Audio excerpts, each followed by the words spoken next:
Welcome to Garden DC, the podcast about everything gardening in the Washington, D.C. and Mid-Atlantic region.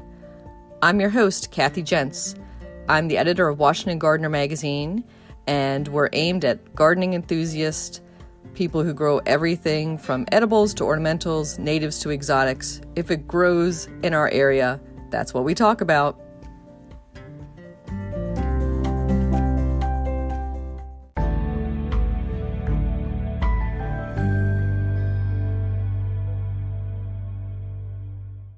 This week on the Garden DC podcast, I'm joined by Erica Smith.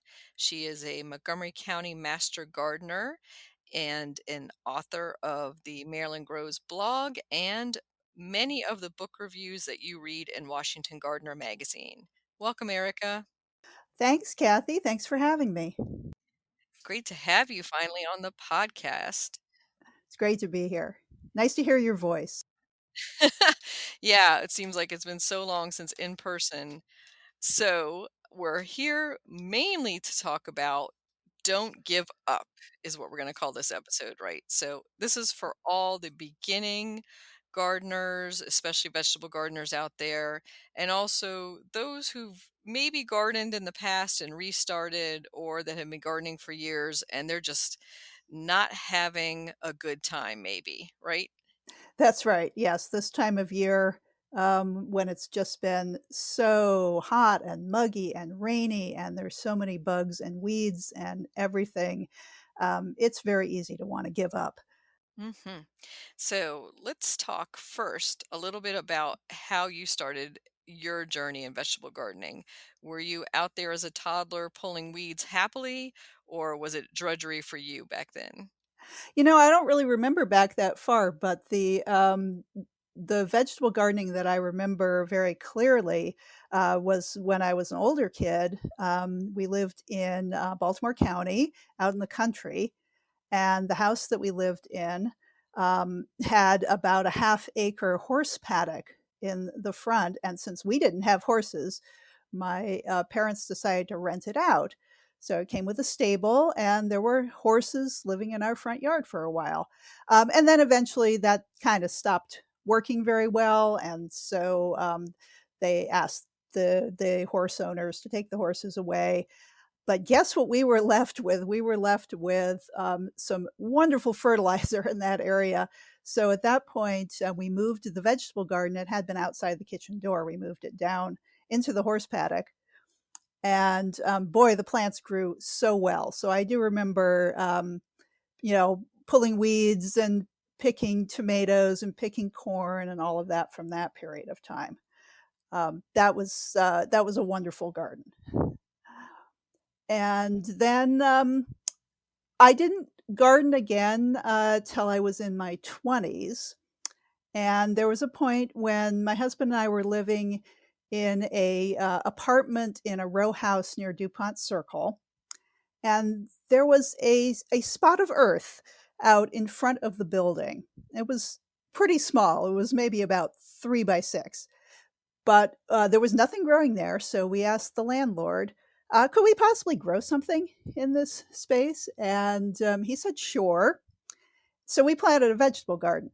We had tomatoes, we had okra, we had sunflowers, we had everything we could squeeze into this little space. And we were managed to harvest, something out of it.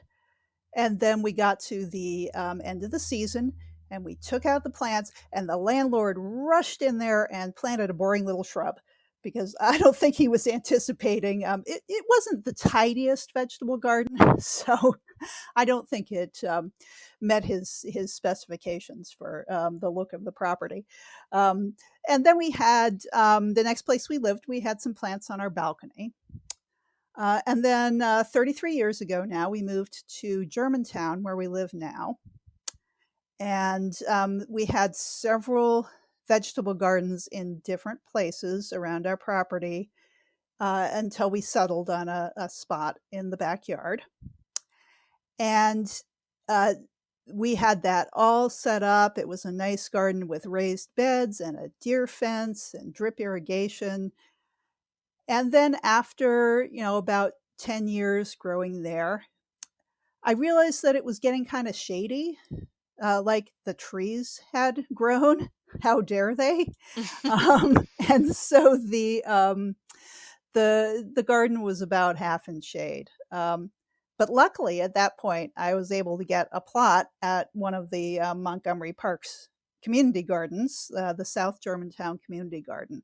And so that's where I grow most of my vegetables now. And Kathy, I know that you're a community gardener too. Um, Mhm. and it's got its pluses and minuses, but boy, you can't beat a full sun plot and just having the water there in the cistern and the mulch that's delivered so you can put it on your paths. And so I've been pretty successful growing in that space. It's 400 square feet, so it's kind of a modest sized garden, but definitely big enough for my needs. Um, Mhm.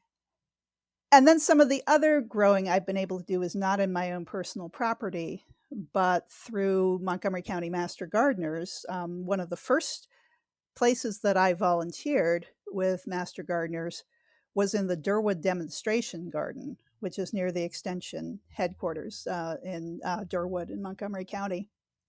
And that is a beautiful spot that I have thoroughly enjoyed growing in, and I ended up running the vegetable beds there for 10 years.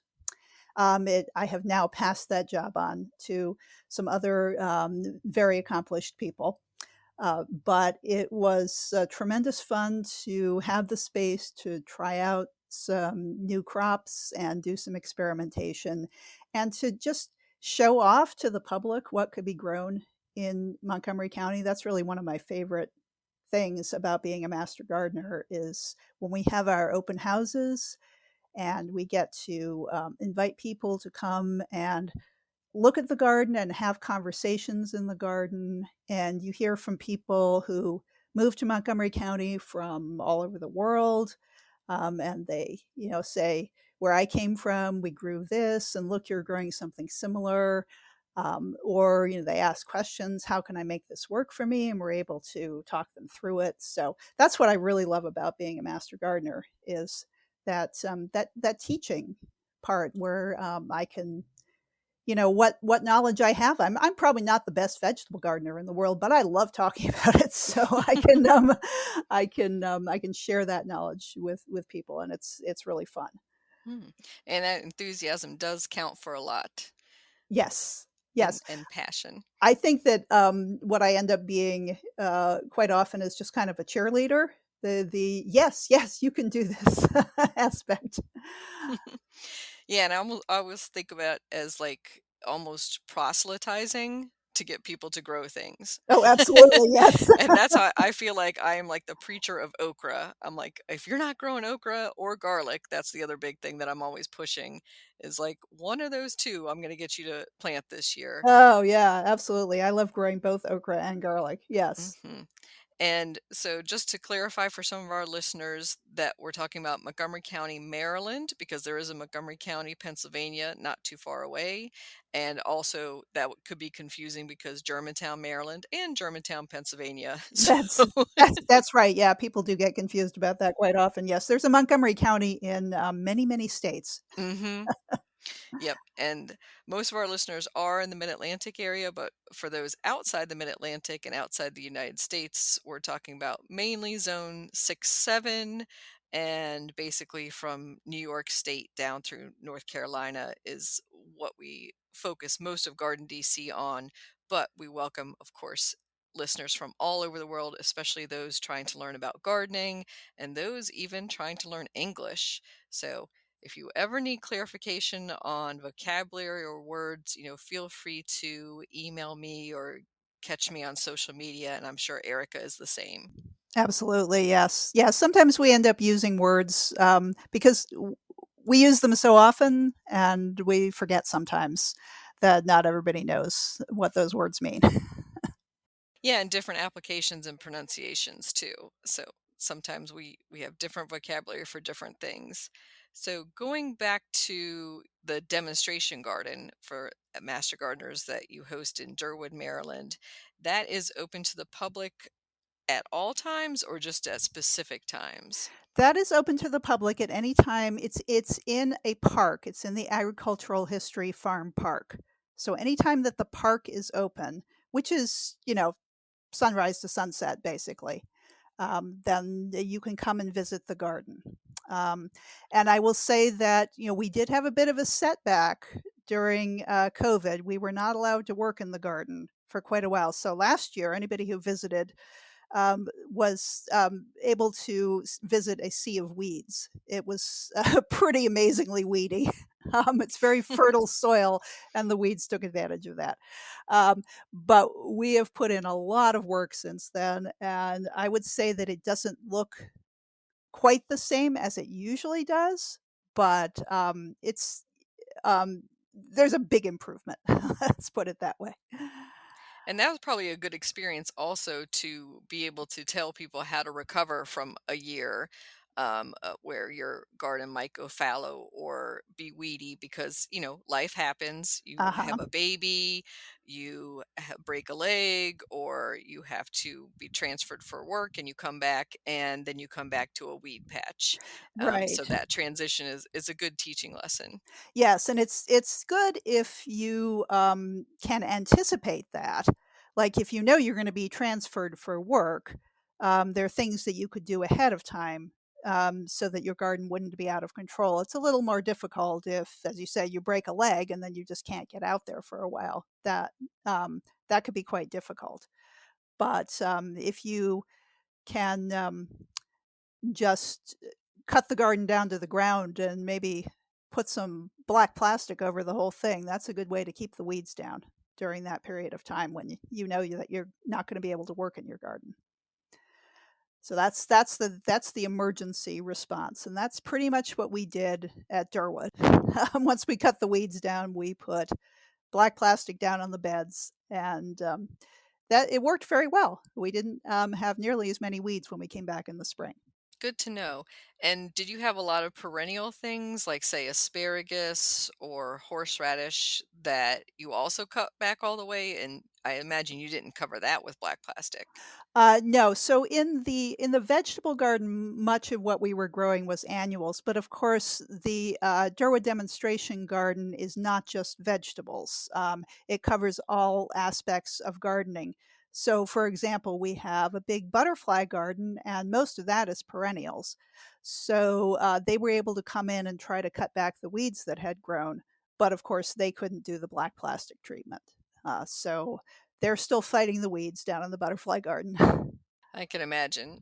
Yeah, just even going away for a couple weeks and what happens to your garden.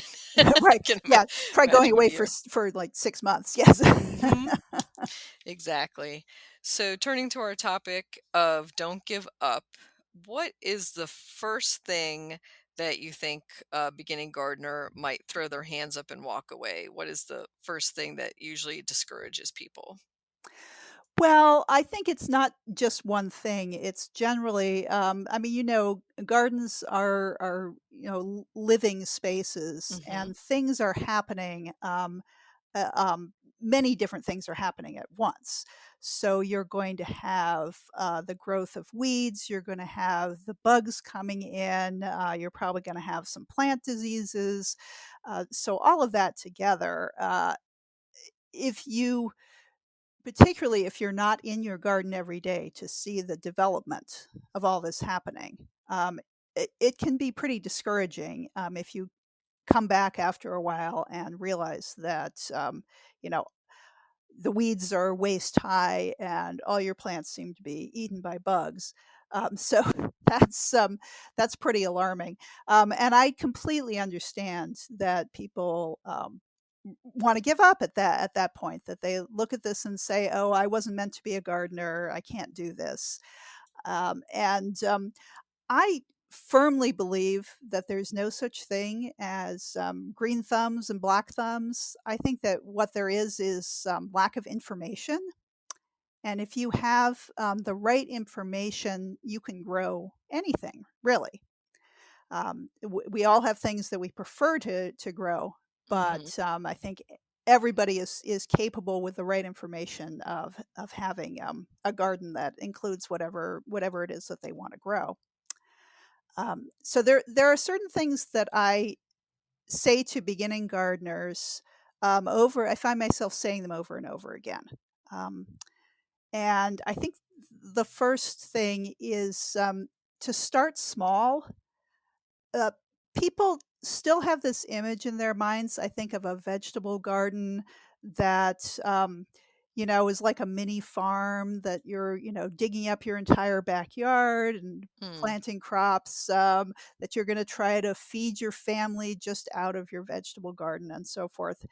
And when you have a big garden like that, but you don't have a strategy for gardening in it, you haven't learned the routines of gardening yet, then, it can very easily get out of control.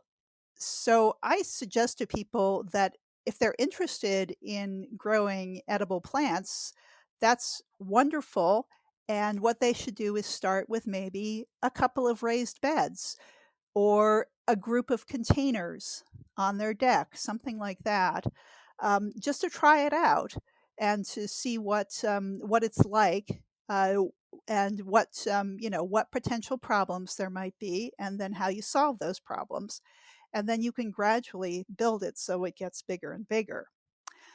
And you know, if you have already plowed up your entire backyard, um, which a lot of people do when they're starting, and then they realize that it's too much. First of all, the great thing about growing vegetables is that most of them are annuals. So if your garden is out of control this year, you can cut everything down to the ground, and then you're just going to start over next year, and nobody will ever know. And if you already have all this space, there is no law saying that you have to grow something in all of that space. You can cover part of it next year. You can do the black plastic treatment, or you can just put a thick layer of mulch down on top of it, nice organic mulch that'll break down and improve your soil over time. You could grow something that covers a lot of ground, like plant some pumpkins or some sweet potatoes, something where the vines will reach out and cover a lot of ground and suppress the weeds. And then the rest of the garden you can cultivate more intensely. But covering part of your garden is a good way uh, to make the work less as you go on. and how about sharing of duties? So when you start small and say you got one of the county plots, or your friend lent you the space in their garden to have a vegetable plot, and it was 10 by 20 or so. I would say maybe partner with another gardener, maybe somebody who's more experienced, just to start off and Hmm. share, and maybe kind of apprentice mentor with them.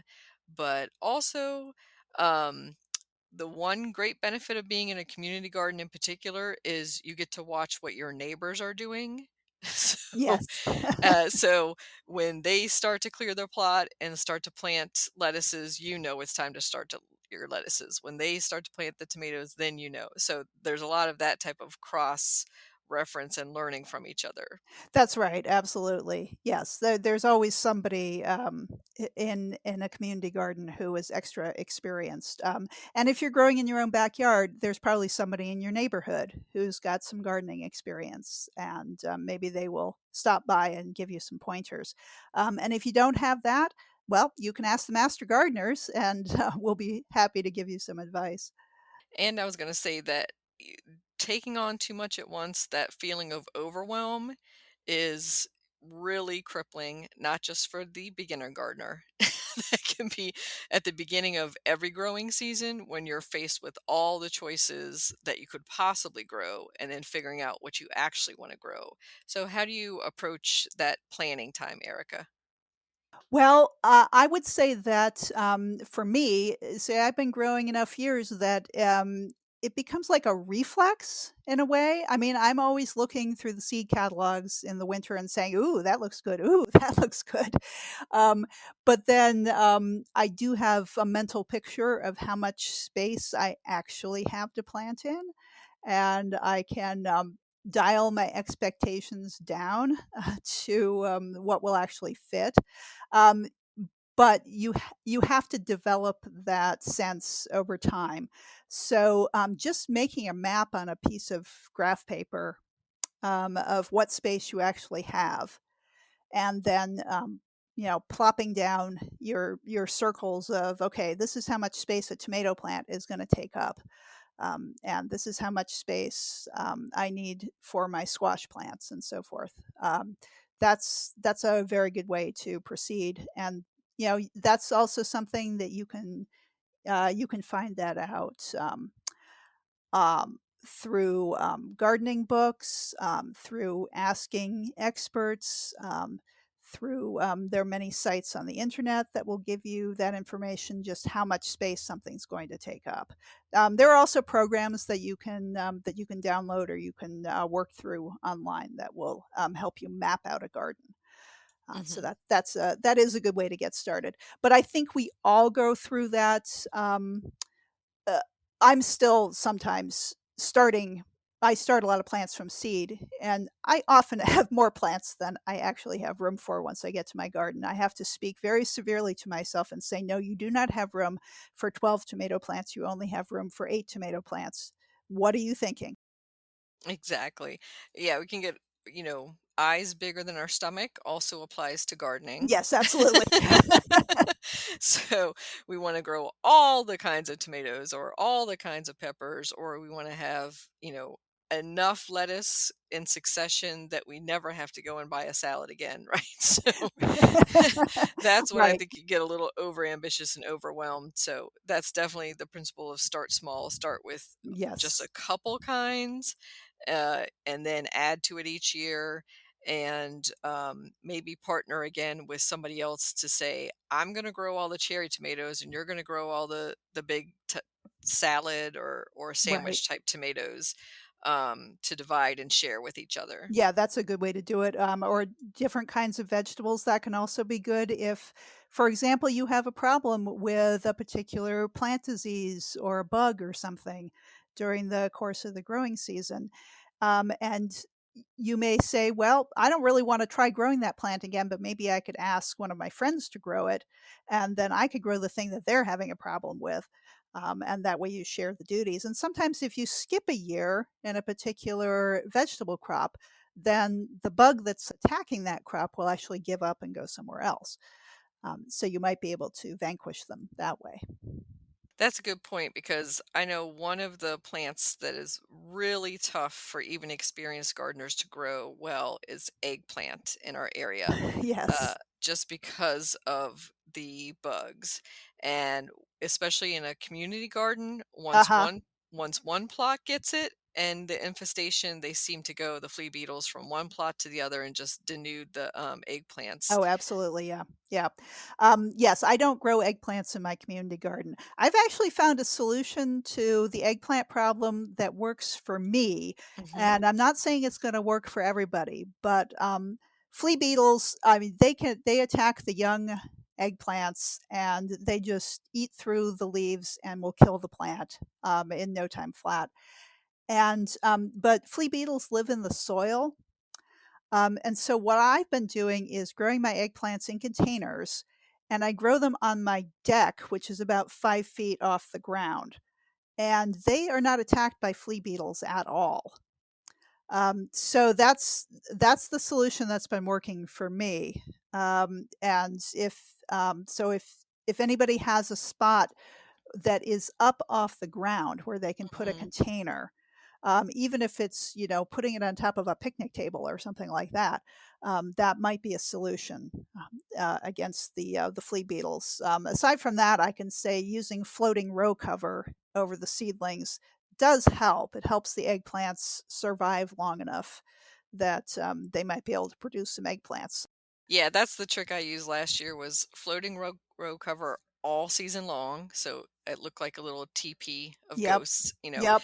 and and also planting later. That was my other trick, Mhm. was planting mid-June instead Yeah. of mid-May, so the first onslaught, at least, of the flea beetles was passed by. But yeah, I still did it in the community garden plot this year just because, again, that's where all my full sun access is. Right. Yes. Yep. Yeah, the planting late trick works, against a lot of pests. At least it makes a difference. Squash is another plant where if you can wait until mid-June to plant it, you might not have quite so many problems with, insect pests. Yeah, it seems like the squash vine borer, will get the first set, but won't get Mhm. the second set. And you Right. could even maybe, there's a concept of the trap crop where you plant something deliberately to be infested by the bugs while you want the good plants to be ignored. Right, yes. The one trick with trap crops is that you have to remember, what you're doing with the trap crop, um, so that when it is infested with the bugs that you're trying to trap, um, you need to go in there and, kill all of those bugs one way or another, and sometimes the best way to do that is just to take an enormous, garbage bag and just quickly put the entire plant into the garbage bag and seal it up. And then if you leave it out in the sun, then that will kill all the bugs inside. And of course, the plant will become mush. But after that, you can put it in the compost. I was going to say, and then there's more protein for the compost Yes, pile. right. Absolutely. Insect protein. Yes. So, one of the factors that I notice in my community garden, why a lot of beginner gardeners kind of give up mid-season, is our Washington, D.C. area heat and humidity. Yes. So, it's just that they can't take coming out to the garden. They might work from home 9 to 5 or have school or other things that keep them away during the week. And then the weekend is just they can't face it, Right. being out there in the hot sun. So, what are some of the ways you can combat that? Well, the problem that happens if you can't get there often, I mean, there are several things that you should be doing in a garden on a regular basis. One of them is harvesting, and I don't think harvesting takes a whole lot of time. So if you can get to the garden long enough to harvest your vegetables, then you can keep up with that. Um, but the other big problem is going to be the weeds, and that leads me to the second of my mantras for beginning gardeners, which is cover the soil. It's very important not to leave bare soil in the garden because, first of all, that's just an invitation to weeds. If you have bare soil, weeds are going to grow in it. And it also will, the plants will need more watering if the soil is bare because it's going to dry out. So if you can put a layer of mulch down around your plants, and that will help keep the weeds down, and it will keep the soil moisture levels even, and the soil temperature levels even too, because it's not good for plants when the soil gets really hot and then maybe it cools off again and then it gets really hot again. That's very stressful for the plants, and so is not getting enough water. So if you can keep those moisture and temperature levels even, that helps the plants a lot too. But definitely mulch to keep the weeds down, and that means that's one less chore that you have to do. I mean, some weeds are going to get through, but you're going to keep the majority of them down. So Hmm. that's like several inches of an organic mulch, and, I like straw or shredded leaves for the Mhm. vegetable garden because they're easy to move around when you need to. But really any organic mulch that you can get your hands on is gonna be good. Yeah, like, so wood chips or, a layer of newspaper under that, and I've even seen a couple community gardeners in their main aisle, between their beds, will put down an old carpet remnant piece, Uh-huh. and that's purely to keep weeds down. It's Right. not Right. that's not a mulch, that's not an amendment to the soil, that's just, you're not gonna come through here, weeds. Right, right, and that's fine for pathways, yeah, I wouldn't put your old carpet right next to your vegetable plants, Mm-mm, no. but if you've got a pathway, sure, Mhm. anything that you can do to keep the weeds down, that's very useful, yeah, and, wood chips work. I find them a little bit annoying in a vegetable garden because, again, Mhm. sometimes you wanna be able to move the mulch around, and those are difficult to move, and if they're fresh wood chips, like the arborist wood chips that you would get from the tree companies, I mean, those can be great as they break down for your soil. Um, but you wanna be a little bit careful about digging them into the soil, which you might do accidentally while you're, planting new plants, something like that, because then their breaking down process may, steal some nitrogen from your soil that your plants would rather have. So keep them on the surface, that's fine.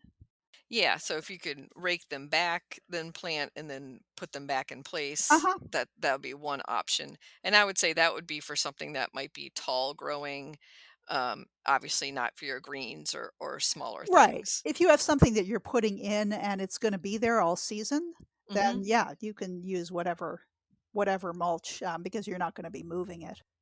And some other beat the heat tricks, of course, are go super early in the day, go late, even though the humidity is still probably pretty high at that point. I find those neck cooling cloths to be, great, especially when you're out there for any time in the heat. Don't forget to bring water with you. Yes. Absolutely bring lots of water and make sure you remember to drink it. It's very easy to get dehydrated in the summer heat. And usually if you're in a community garden or, somewhere else, you don't want to go back and forth too much, so you want that water right with you. Right. Yes. And it's not a bad idea to put it in the freezer Mhm. Yep, for an yep, hour beforehand, and then once it starts to melt, then it's still cold for you. yep, absolutely. Yep. And then, when you get home, make sure that you have some more water afterwards. Mhm. Or even, something that's frozen. I'm a big fan of popsicles. Mm. That's always a nice treat after gardening. Yes. And my big thing, of course, is always wear a hat and Yes. or an umbrella. So any old umbrella you have can be a sunshade. Uh-huh. Yep. Yep, but wearing a hat is really good and put on the sunscreen. Mhm. Protect yourself. Yeah, absolutely. Yeah, it might still feel kinda like a chore, but, you've gotta get out there, and that's, 90% of gardening is just showing up, right? Yes, you do have to show up. I mean, once you've planted the garden, you have kinda made a commitment, and that's particularly true in a community garden, because you have a commitment to your fellow gardeners there. If you let your plot go to rack and ruin, then it's going to affect other people because the bugs are gonna move on to somebody else's plot, and the weeds are gonna go to seed and seed in somebody else's plot, so that is particularly important. Yes, but even in your own backyard, you've made a commitment to it, so you do need to show up. Um, but you can arrange things so that it is a little easier for you. I think, being in the garden regularly, even if it's for a very short time, it helps. I try to arrange my gardening so that I'm doing it in, maybe, 15 minutes, half an hour, just doing a few tasks that need to be done, but then coming back as soon as I'm able to do a few more tasks. That's much better than spending hours and getting absolutely exhausted. And then you just kind of hate your garden then. And that's not a good idea. You shouldn't hate your garden. It should be your refuge. Mhm. So the one of the other mantras that I say to people is 365 days a year of gardening. And I don't mean you have to be in your garden every day, especially in the middle of the winter, but you need to be thinking about your garden all year round. And there are tasks that it is better to get done in the cooler weather, um, in the spring, the fall, even the winter, since we often have fairly warm days in the winter.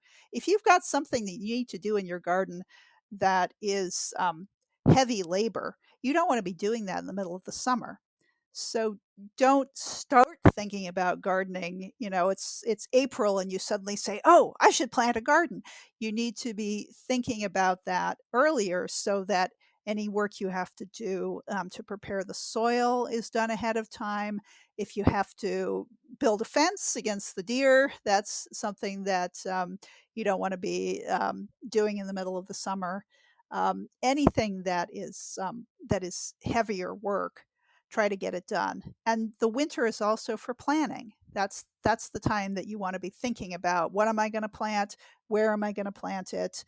And if I have a problem with this plant, how am I going to solve it? Because if you learn about the plants ahead of time, then you have a better idea of what problems to look out for, and it doesn't take you by surprise.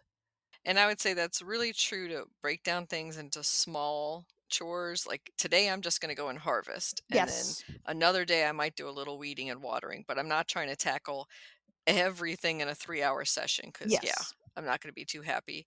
And then trying to do things on the off season as much as possible is also a great tip because, yeah, spring overwhelm is real. and Yeah. and also is that late summer, which is why we're talking now, that harvest overwhelm where you're like, I can't process it, I don't know what to do with it, my fridge is full, I can't Right. even keep up with these cherry tomatoes, I've been giving them I away never want to left and see right. another zucchini in my life. Yeah. Yeah. So when it gets to that point, do you have any advice to people in the harvest season of how to keep up? Okay, well, there are lots of things that you can do, of course, to process the vegetables. And I would say always factor in the time for dealing with the vegetables in your kitchen. What you do in your kitchen is part of gardening. So make sure that you put some time on your schedule for that as well. So, you might be preserving the vegetables in some way, you might be cooking up some extra meals, something like that. If it's really too overwhelming, consider donating the produce. There are lots of organizations fighting against hunger that will accept fresh produce, and they're always really glad to have it because the people who depend on those organizations for food, um, they get tired of the canned food all the time. Having some fresh vegetables is really a treat. Um, so there are lots of places where you could take your produce. There is a relatively new organization here in Montgomery County called Harvest Share, which a friend of mine, Kat Kahn, founded last year. And it's a way that home gardeners and community gardeners can get their produce to organizations who can give it out to people who need it. If you look up harvestsharemd.org, find out what they're doing, and maybe find out if there's a place that you can donate your produce. Yeah, I do that, and I go to our local soup kitchen and drop things off in person sometimes.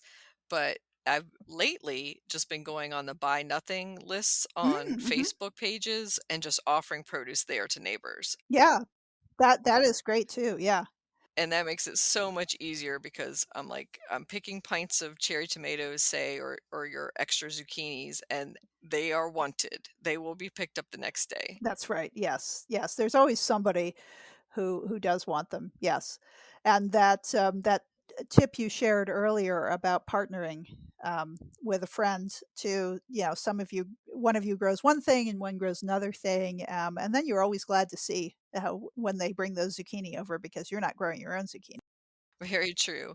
Yeah, and when you're not having to put the work into all of it, just a little bit of it, it's so much more rewarding. Yes, it's really a treat then. Yeah, yeah. And that's something we have to remember about growing food. It really should be a treat. There's always that wonderful point for me in the summer when I realize that I've served dinner and all the vegetables are ones that I grew myself. And then I realize I look back at the week and I say, wow, almost all the vegetables I served this week I grew myself. And so, that's a wonderful feeling, but even if it's only every once in a while, that you're able to, serve something that you grew yourself. That's just it's such an accomplishment, and it really makes you feel so good. So, that's I want everybody to have that feeling is why I'm, so passionate about, sharing, the gospel of vegetable gardening. And it helps that you actually like what you grow. So I think that's one of the main rules that I would Yes, say to beginning gardeners is don't grow it if you don't like it. absolutely, yes. Like I grew beets one year.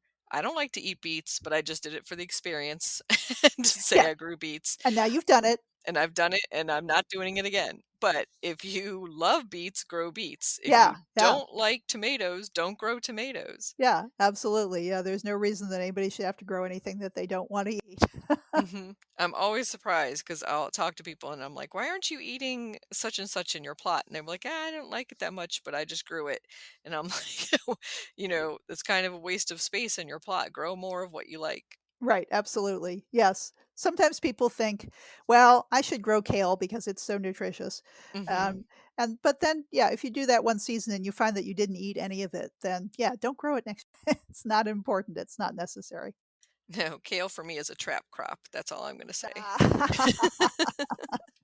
For other ways that people get discouraged for gardening, I would think we talked about eggplant being one of those difficult things to grow here in the mid-Atlantic, particularly, but also members of the brassica family and corn. Those are two Uh-huh. things that I think people get discouraged because they want that huge head of broccoli or cauliflower, or they want those big ears of corn. And both of those things is just going to be tough, whether you're an experienced or beginner gardener. Right, yes. Yeah, so the brassica plants, the cabbage family plants, in general can be a little challenging to grow. I mean, there are so many insect pests that go after them. So my top tip with those is again to go for the floating row cover over those plants as soon as you put them in, and that will keep the insects off of them. And that really makes a huge difference. But then, if you're trying something like broccoli, yeah, it can be difficult to get it through to the point where it's going to make a head. We have very changeable weather, and sometimes it can be very cold in the spring for a while, and then all of a sudden it's hot. And that's when the broccoli decides to bolt to go to flower without going through the stage of making you a nice head of broccoli. um, because it's being challenged by the weather, it's being stressed, and so it's just gonna go straight to seed production. Um, and so, there are many other plants in that family that are actually easier to grow, and I really encourage people to, look at the Asian greens that are out there, because a lot of them, they grow quite fast, and they're very delicious, and some of them are very heat tolerant, so they will keep going longer into the summer. So, definitely explore, that section of the seed catalog and see if there's something that sounds like you'd like to grow it. Yeah, I think expanding your plant palette is a great thing. And especially if you know that this is going to be difficult going into it, and lower your expectations. Yes. Like what you see at the Whole Foods or at the farmer's market might not be what you're going to get, but you're still going to get something out of it. And it might not be beautiful, but it'll probably still be tasty. Yes, absolutely. And even, the pictures in the seed catalogs sometimes, that's the absolute best that, that you might grow, but, what you grow is not necessarily gonna look quite that good. But like you said, yeah, it's still gonna be tasty, and it's still gonna be special because you grew it yourself. Yeah, and I kind of am partial to ugly fruit. So Uh-huh. and vegetables, like, when my carrots come out a little hinky, I think they're just even cuter like that, Yeah, yeah. Yeah, I've had some very interestingly shaped carrots and over the years, potatoes, yes. and yeah, Yeah, yeah. and other things. Yeah, It's always and fun. tomatoes, I mean, some of the heirloom tomatoes can look pretty ugly, but they are absolutely delicious. I was going to also say that social media, has set some high expectations for people, and you might be looking at somebody else's Instagram photos of what they produced, and it's this beautiful basket with a variety of vegetables in it that they gathered from their garden that day. but that's not realistic. That's, the height of heights what they've been photographing and sharing with you. Right, absolutely, yes. You just have to remember, for yourself, what do you put on social media? I mean, it's the best things, right? You're not gonna put your, the part of your garden that's full of weeds, not gonna take a picture of that and put it up on Facebook, so Oh, I will. That's like, I'm gonna say, "Help me." But yeah, a lot of it is, of course, selling a lifestyle and, Yes, brand marketing. So, take that with a grain of salt, some of the things you're seeing online. And absolutely. and walk around and look at other gardens, and that's a great thing to go and visit your local Master Gardener demonstration gardens. So, if you're not near Montgomery County, Maryland, look up your local Master Gardeners, and they probably have a demonstration garden by you, and that's a great place to learn from and compare. So you can say, "Oh, well, my potatoes are looking better right now and have less bugs on it than theirs." Right. Yes. Y Yeah. yes, yeah, we make all the mistakes so that you can learn from them, yes. And we definitely have our share of pests and weeds. But it's usually more a realistic setting, and even walking around, a community garden or visiting one or taking a farm tour, that's much more realistic, than going, say, off of social media posts. Right, right, absolutely, yeah. I would say that the one thing that the Durwood demonstration garden has that's a real advantage is, that we've had a chance to build up our soil over many, many years. So that soil is incredibly fertile. And so sometimes when people are starting a garden, they are not starting with terrific soil. And so that's a reason that people end up getting discouraged. Is that the soil is, maybe it's very compacted. Maybe there's just a lot of clay in it. Maybe there's a lot of weed seeds lurking. So taking the time to add compost to your soil over and over again, put mulch down on top of it, give it a chance to build up and get to the point where it's going to serve you really well in your garden. That is a terrific point, is a lot of it, especially your first 2 to 3 years even, in one plot is about building the soil. Yes. So you're not going to have that great a harvest. You might get lucky in a few things, especially like a plant like we mentioned, okra and garlic, which if you have leaner soils, might do okay for you. But heavy feeders like the nightshade family, the peppers and tomatoes and stuff might not do as well. Yeah, they're going to look a little scrawny, Hmm. possibly. Yes. Yes. Yeah. So just to say, it's not you. Right. That's a good thing to say, over and over again, yes. And if you have really challenging soil, first of all, I if you're gonna grow directly in the ground, I always recommend doing a soil test first, and you can look up on, the University of Maryland Extension's, Home and Garden Information Center website is a great source for all kinds of information, and one of the things they have there is information on how to do a soil test and places that you can send that soil sample to be tested. That's very useful for just finding out what your soil might be lacking that you can add to it. And also, if you're gardening in an urban area, it's worth doing the extra tests for lead and other toxic materials because it is possible you've got something lurking in your soil that you don't want to plant in. But if you have a challenging soil, and you don't want to go to the trouble of building it up over years. Building a raised bed is really a great way to go, because that lifts your gardening up above the soil level, and it allows you to bring in the soil that you want to grow your plants in. And that soil is not going to get compacted because you're not going to be walking on it. So it's that is a good shortcut for people when they're starting out. Of course, it's a little more expensive, but it's definitely it'll give you a head start. Hmm. Yeah, I was gonna say it's almost cheating, but it's not. No, it's not cheating. Well, no, if you've ever built a raised bed yourself, then it's not No, not cheating. at Yes, all. yeah, Nope. yeah. Particularly if it's not on flat ground. Hmm. Yes, we went through that. I have a raised bed in my community garden plot because, the edge of it was, I think, getting compacted by the mower going past in the grassy area that's next to it, and so nothing ever grew well there, so we decided to build a raised bed. But boy, my husband and I got out there and struggling with the level and trying to put stuff underneath the boards to level everything, and yeah, it's a lot of work, but it's very worthwhile. It's been very productive. Yeah, that's a great tip because trying to build or even place containers on an unlevel surface is not the easiest. Mhm. And of course, rain runs downhill. Yes, And yes. Which is another reason to cover your soil Mhm. too, because, if you have a sloped garden and you're having problems with runoff, I mean, these heavy rains that we get these days, they can make rivers through, a garden patch, and, they can, excavate little trenches. Um, and, if you can, cover your soil with mulch, that actually slows down that rainfall. Also covering your soil with plants helps too. Uh, but any place you have bare soil, there should be something on top of it.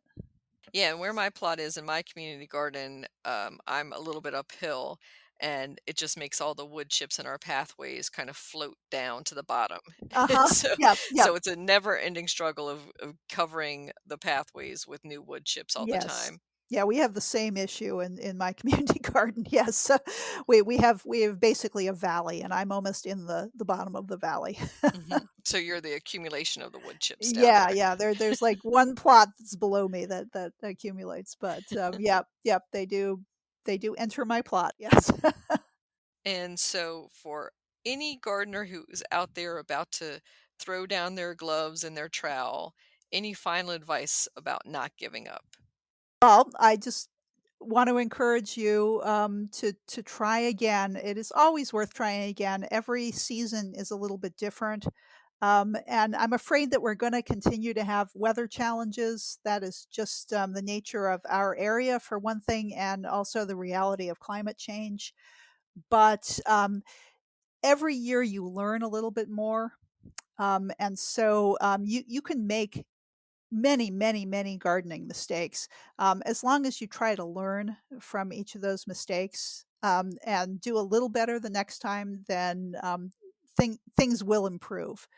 And so take it a little bit at a time, start small, and don't give up.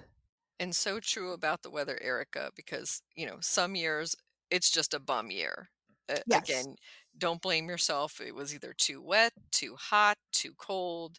So there's always next year. It's usually all of those things, but That's true. It's usually all of those and a little bit more. And so, for those listeners who want to catch up with you, is the best way to go to the Maryland Grows blog? Yes, so you can go to the, Maryland Grows blog. It's a University of Maryland Extension blog, and I do, write there once a month. In fact, by the time this podcast airs, I'll have a new post up, all about the Heirloom Collard Project, so if you wanna find out about that, check out the blog, and, you can leave me a comment. I love to get comments, so, that'd be wonderful. And, the other thing I wanna say, for the, Montgomery County Master Gardeners, I'm co-chair of our speakers group. Hmm. So if you have a group that, wants to have a gardening speaker, get in touch with us. You can visit our, website and find out how to get in touch, with the speakers group, and, we can find you someone to, at this point, come in on a Zoom call with you, but eventually, hopefully come to your meeting. Um, and yeah, and talk about many, many different aspects of gardening that we have talks on.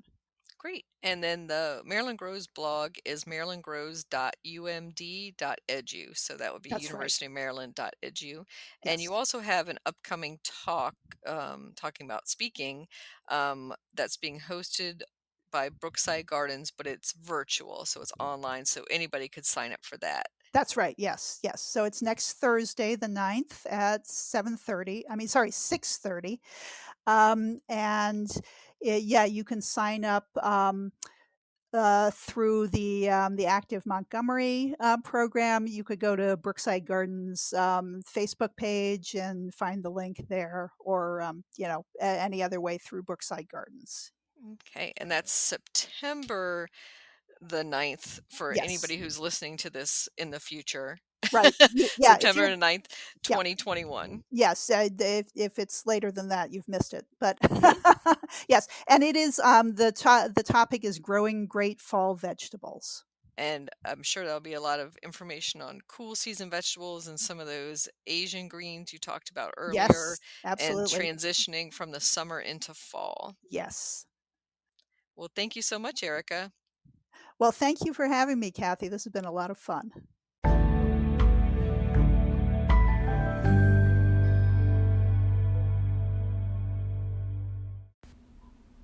Lycoris plant profile.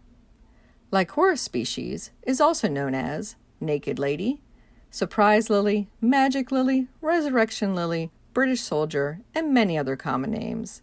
Truth is, they are not lilies at all and are in the amaryllis family. They are native to eastern and southern Asia. Lycoris are gorgeous and a great cut flower, lasting well over a week in a vase. They give off a lovely fragrance to boot. The most common are the pink, Lycoris squamigera, and the red, Lycoris radiata. There are also yellow, white, and mixed color versions. Lycoris grows from a large bulb and can take a few years to recover and bloom after you plant them, so be patient and leave them be to settle in and get flowering. They are an old-fashioned favorite, and you will often see them coming up around abandoned home sites. If you are not lucky enough to inherit some as pass-along gifts, you can order them from companies like Brent and Becky's Bulbs. They are hardy to zones 5 through 9 and prefer a sunny to part sun location. Lycoris naturalizes by bulb offsets. They prefer medium moisture and well-drained soils and to be covered with a bit of mulch in winter. In spring, you will see the strappy foliage come up and then quickly die back and disappear. In midsummer, after a good soaking rain, the tall stalks will suddenly shoot up and the flowers will appear without any foliage, hence their colorful nicknames. These are the ultimate set it and forget it plant. Lycoris, you can grow that.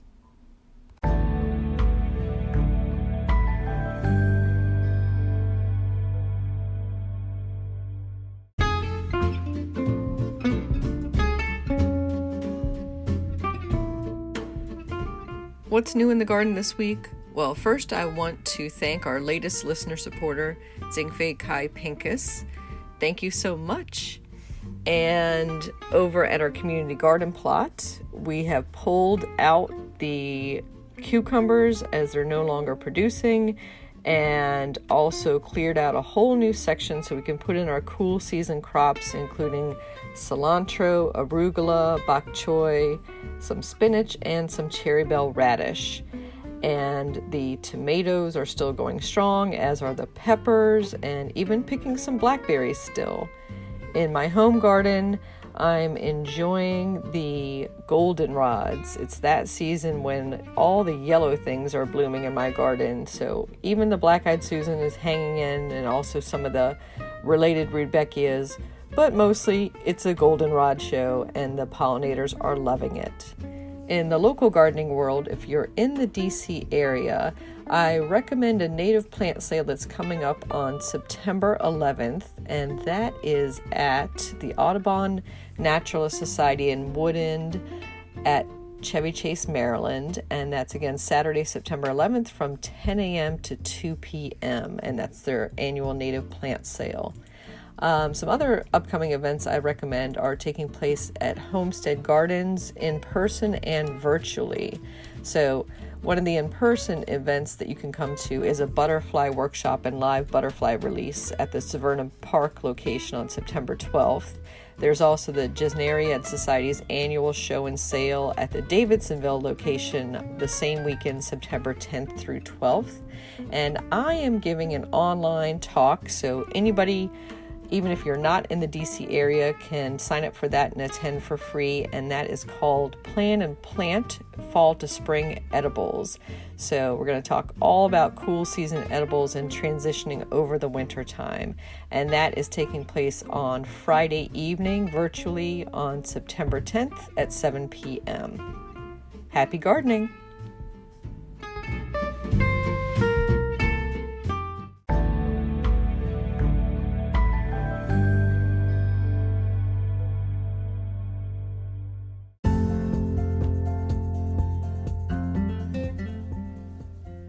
Thank you for listening to Garden DC. You can become a listener supporter for as little as 99 cents a month by going to anchor.fm/gardendc/support. Another way to support this podcast is to subscribe to our monthly digital publication, Washington Gardener Magazine. To do so, go to washingtongardener.com. Thank you.